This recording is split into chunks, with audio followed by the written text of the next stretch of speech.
Hello dear friends, എല്ലാ കൂട്ടുകാർക്കും London ബ്രോയുടെ ഏറ്റവും പുതിയതിലോട്ട് സ്വാഗതം. അപ്പോൾ എല്ലാവർക്കും അറിയാം, UK ഏറ്റവും പുതിയ പ്രൈം മിനിസ്റ്ററായിട്ട് ആൻഡി ബെൻഹാം തെരഞ്ഞെടുക്കപ്പെട്ട് കഴിഞ്ഞു. അദ്ദേഹം അധികാരം ഏറ്റെടുത്തു കഴിഞ്ഞു. ബെൻഹാം പ്രധാനമന്ത്രിയായി അധികാരം ഏറ്റെടുത്ത ശേഷം രാജ്യം നേരിടുന്ന കടുത്ത സാമ്പത്തിക പ്രതിസന്ധിയെക്കുറിച്ചും സാധാരണക്കാരെ ബാധിക്കുന്ന നിർണായക തീരുമാനങ്ങളെക്കുറിച്ചും BBC പോലെയുള്ള അന്തർദേശീയ മാധ്യമങ്ങൾ പുറത്തുവിട്ട വാർത്തയെ അടിസ്ഥാനമാക്കിയാണ് ഇന്നത്തെ വീഡിയോ ഞാൻ നിങ്ങൾക്ക് മുന്നിൽ അവതരിപ്പിക്കുന്നത്. അപ്പോൾ എന്തായാലും UK ജീവിക്കുന്ന ആൾക്കാരാണെങ്കിൽ, UK നടപടി ആഗ്രഹിക്കുന്ന ആൾക്കാരാണെങ്കിൽ തീർച്ചയായിട്ടും ഇത് നിങ്ങൾ കണ്ടിരിക്കേണ്ട അത്യാവശ്യമാണ്. അപ്പോൾ വീഡിയോ സ്കിപ്പ് ചെയ്യാതെ മുഴുവൻ കാണുമെന്ന് വിശ്വസിക്കുന്നു. നേരെ വീഡിയോട്ട് കൊടുക്കാം.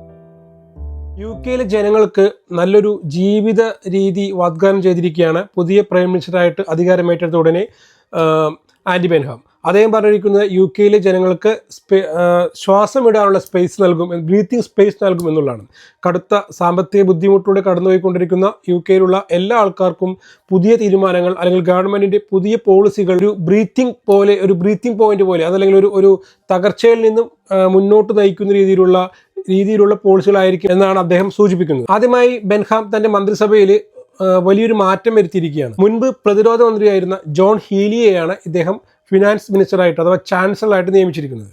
മുൻപ് പ്രതിരോധ മന്ത്രിയായിരിക്കുന്ന സമയത്ത് UK പ്രതിരോധത്തിന് വേണ്ടിയിട്ട് ഒരുപാട് ഫണ്ട് ആവശ്യമുണ്ട് എന്ന് വാദിച്ചിരുന്ന ഒരാളാണ് ഹീലി. ഇപ്പോൾ അദ്ദേഹം തന്നെയാണ് ഫിനാൻസ് മിനിസ്റ്റർ ആയിരിക്കുന്നത്. അപ്പോൾ എന്തായിരിക്കും UK പ്രതിരോധ നടപടികളിലും മറ്റുമൊക്കെ ഹീലി എങ്ങനെയായിരിക്കും ഇടപെടുക എന്ന് തന്നെയാണ് ലോകം ഉറ്റുനോക്കുന്നത്. അതേപോലെ തന്നെ കടമെടുപ്പ് നയങ്ങളിലൊക്കെ ആൻഡി ബെൻഹാം മാറ്റങ്ങൾ വരുത്താൻ സാധ്യതയുണ്ട് എന്നതിന് മാർക്കറ്റിലും വലിയ മാറ്റങ്ങളാണ് ഇപ്പോൾ വന്നു തുടങ്ങിയിരിക്കുന്നു. കഴിഞ്ഞ 10 വർഷത്തെ കണക്കെടുത്ത് നോക്കുകയാണെങ്കിൽ കടമെടുപ്പ് 5% മേലെയായിട്ട് ഉയർന്നിട്ടുണ്ടായിരുന്നു. എന്നാൽ പുതിയ ധനമന്ത്രിയായിട്ടുള്ള ചാൻസലറായിട്ടുള്ള ജോൺ ഹീലി വിപണിയിൽ ഈ ആശങ്കകളെല്ലാം പരിഹരിക്കും എന്ന് തന്നെയാണ് വിദഗ്ധർ പറയുന്നത്. പ്രധാനമന്ത്രിയും ധനമന്ത്രിയും ഒരേ കാഴ്ചപ്പാടോടുകൂടി തന്നെയാണ് മുന്നോട്ട് പോകുന്നത് എന്നാണ് പ്രധാനമന്ത്രിയുടെ ഓഫീസിൽ നിന്ന് കിട്ടിയ വിവരങ്ങൾ. അധികാരമേറ്റ ഉടനെ ജനങ്ങൾക്ക് ഇഷ്ടപ്പെടുന്ന 2 പ്രധാനപ്പെട്ട കാര്യങ്ങളാണ് പ്രൈം മിനിസ്റ്ററായിട്ടുള്ള ബെൻഹാം പ്രഖ്യാപിച്ചത്. ഒന്ന്, ഞാൻ കഴിഞ്ഞ വീഡിയോയിൽ പറഞ്ഞിട്ടുണ്ടായിരുന്നു, ഇലക്ട്രിസിറ്റി ചാർജിൽ കുറവ് വരുത്തുമെന്ന് പറഞ്ഞിട്ടുണ്ടായിരുന്നു. രണ്ടാമതായിട്ട് UK ബസ് ചാർജിൽ മാറ്റം വരുത്താൻ ഉദ്ദേശിക്കുകയാണ്. Bus charge 2 പൗണ്ടായിട്ട് നിജപ്പെടുത്താനുള്ള തീരുമാനത്തിലാണ്. അപ്പോൾ ഇതും സാധാരണക്കാരായിട്ടുള്ള ജനങ്ങൾക്ക് ഒരുപാട് ഉപകാരപ്രദമാകുന്ന തീരുമാനം തന്നെയാണ്. അതേപോലെ 2022 മുതൽ മരവിപ്പിച്ചു നിർത്തിയിരുന്ന ഇൻകം ടാക്സ് പരിധിയിലും മാറ്റങ്ങൾ വരുത്താൻ ഗവൺമെൻറ് ആലോചിക്കുന്നു എന്നുള്ളതാണ് അറിവ്. അതായത് അടിസ്ഥാന നികുതി 12,570 പൗണ്ടിന് മേലുള്ള ആൾക്കാർക്കാണ് ബേസിക് ആയിട്ട് നികുതി അടയ്ക്കേണ്ടിയിരുന്നത്. ഈ 12,570 എന്നുള്ളത് 13,000 ആക്കി ഉയർത്തിയേക്കാം എന്നും അഭിപ്രായങ്ങൾ പറഞ്ഞു കേൾക്കുന്നുണ്ട്.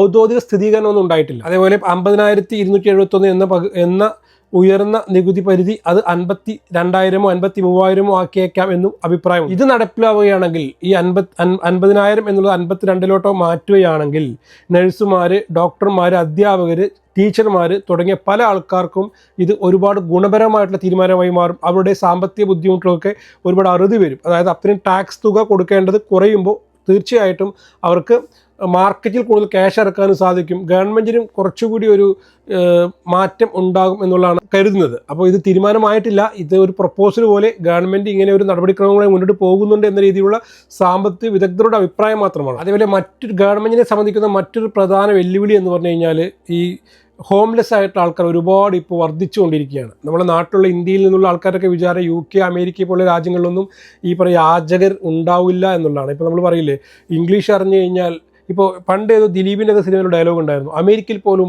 യാചകർ ഇംഗ്ലീഷാണ് സംസാരിക്കുന്നത് എന്ന് പറഞ്ഞാൽ ഇംഗ്ലീഷ് അറിഞ്ഞു കഴിഞ്ഞാൽ ഇംഗ്ലീഷുകാരാണെങ്കിൽ എല്ലാം തേഞ്ഞ ആൾക്കാരാണെന്നൊരു വ്യാജ ചിന്താഗതി പല ആൾക്കാർക്കും ഉണ്ടല്ലേ. ഇപ്പോഴും കുറച്ചെങ്കിലും ആൾക്കാർക്കുണ്ട്. അപ്പോൾ പക്ഷേ UK തെരുവുകളിലും ഒരുപാട് പിച്ചക്കാരെ കാണാം, ഒരുപാട് യാചകരെ കാണാം, ഹോംലെസ് ആയിട്ടുള്ള ആൾക്കാരെ കാണാം. ഈ ഹോംലെസ് ആയിട്ടുള്ള ആൾക്കാർക്ക് ഗവൺമെൻറ് ഒരുപാട് സഹായങ്ങൾ ചെയ്യുന്നുണ്ട്. അത് വേറെ കാര്യം, അവർക്ക് വീട് കൊടുക്കുന്നുണ്ട്, അങ്ങനെ ഒരുപാട് ഗുണങ്ങളും ഉപകാരങ്ങളൊക്കെ ചെയ്യുന്നുണ്ട്. അപ്പോൾ പുതിയ ഗവൺമെൻറ്റിന് മുന്നിലുള്ള ഏറ്റവും വലിയ വെല്ലുവിളി ഈ ഹോംലെസ് ആയിട്ടുള്ള ആൾക്കാരെ അവർക്ക് വേണ്ടിയിട്ടുള്ള നയങ്ങൾ ഉണ്ടാക്കിയെടുക്കുക എന്നുള്ളത് തന്നെയാണ്. അപ്പോൾ തെരുവിൽ അന്തി ഉറങ്ങുന്ന ഇത്തരക്കാരുടെ പ്രശ്നം പരിഹരിക്കലാണ് തൻ്റെ ആദ്യത്തെ നടപടി എന്ന് ബെൻഹാം പ്രഖ്യാപിച്ചിട്ടുണ്ട്. ഇതിനായി ഹൗസിംഗ് ബഡ്ജറ്റിൽ നിന്നും അത് തുകയും പ്രഖ്യാപിച്ചു കഴിഞ്ഞു. പക്ഷേ ഈ ഹൗസിംഗ് ബഡ്ജറ്റിൽ നിന്നും തുക പ്രഖ്യാപിച്ചു കഴിഞ്ഞൊരു ശാശ്വത പരിഹാരമല്ല. ഇതിന് ശാശ്വത പരിഹാരമാകാൻ കൗൺസിൽ വീടുകൾ നിർമ്മിക്കുമെന്നും അദ്ദേഹം പറയുന്നുണ്ട്. അതായത് ഈ പറഞ്ഞ ഹോംലെസ് ആയിട്ടുള്ള ആൾക്കാർക്ക് വീട് കൊടുക്കാൻ വേണ്ടി കൗൺസിൽ ഹൗസുകൾ നിർമ്മിക്കുമെന്നും അദ്ദേഹം പറയുന്നുണ്ട്. അതേപോലെ യുവാക്കൾക്ക് തൊഴിൽ സഹായവും മാനസികാരോഗ്യവും ഒക്കെ കൊടുക്കാൻ വേണ്ടിയിട്ട് കൗൺസിൽ മുഖേന പുതിയ നയങ്ങൾ ഉണ്ടാക്കുമെന്നും മേയർമാർക്ക് മുഖേന പുതിയ നയങ്ങൾ ഉണ്ടാക്കുമെന്നും പ്രധാനമന്ത്രി പറഞ്ഞിട്ടുണ്ടായിരുന്നു. അതേപോലെ ഇത്തരം കാര്യങ്ങളെല്ലാം നല്ല രീതിയിൽ കൊണ്ടുപോകുന്ന കൂട്ടത്തിൽ തന്നെ UK NHSന്റെ തകർച്ച മുൻകൂട്ടി കണ്ട് അതിനുവേണ്ടി പ്രയത്നിക്കുമെന്നും NHS തകരാതിരിക്കാൻ വേണ്ടിയിട്ടുള്ള കാര്യങ്ങൾ ചെയ്യുമെന്നും ബെൻഹാം മുൻകൂട്ടി പ്രഖ്യാപിക്കുന്നുണ്ട്. ഈ പദ്ധതികൾക്കൊപ്പം തന്നെ സോഷ്യൽ കെയർ മേഖലയെ പുനരുദ്ധരിപ്പിക്കേണ്ടതും ഗവൺമെൻറ്റിൻ്റെ കടമയാണ് എന്നാണ് അദ്ദേഹം പറഞ്ഞു വയ്ക്കുന്നത്. അപ്പോൾ UK സർക്കാരിൻ്റെ പുതിയ സാമ്പത്തിക തീരുമാനങ്ങളും നയങ്ങളും ഒക്കെ വരും ദിവസങ്ങളിൽ കൂടുതൽ മാറ്റങ്ങൾ ഉണ്ടായേക്കാം എന്നുള്ള സാധ്യതയെക്കുറിച്ചാണ് ഇവർ ചൂണ്ടുന്നത്. NHSലെ കുറിച്ചും ഇതേപോലെ ഒരുപാട് അപ്ഡേറ്റ്സുകൾ ഇനി വരാൻ സാധ്യതയുണ്ട് താനും. അപ്പോൾ ഇത്തരം വെല്ലുവിളികളൊക്കെ എങ്ങനെയാണ് പുതിയ ഗവൺമെൻറ് നേരിടുക എന്ന് നമുക്ക് കാത്തിരുന്ന് കാണാം. അപ്പോൾ ഈ വീഡിയോ ഇൻഫോർമേറ്റീവ് ആയിരിക്കുമെന്ന് വിശ്വസിക്കുകയാണ്. ഇതേപോലുള്ള ലേറ്റസ്റ്റ് അപ്ഡേറ്റ്സിന് വേണ്ടി നമ്മുടെ ചാനൽ ഒന്ന് സബ്സ്ക്രൈബ് ചെയ്യുക. അപ്പോൾ മറ്റൊരു ലേറ്റസ്റ്റ് അപ്ഡേറ്റ്സുമായിട്ട് വരും. അതുവരേക്കും bye, see you, thank you for watching.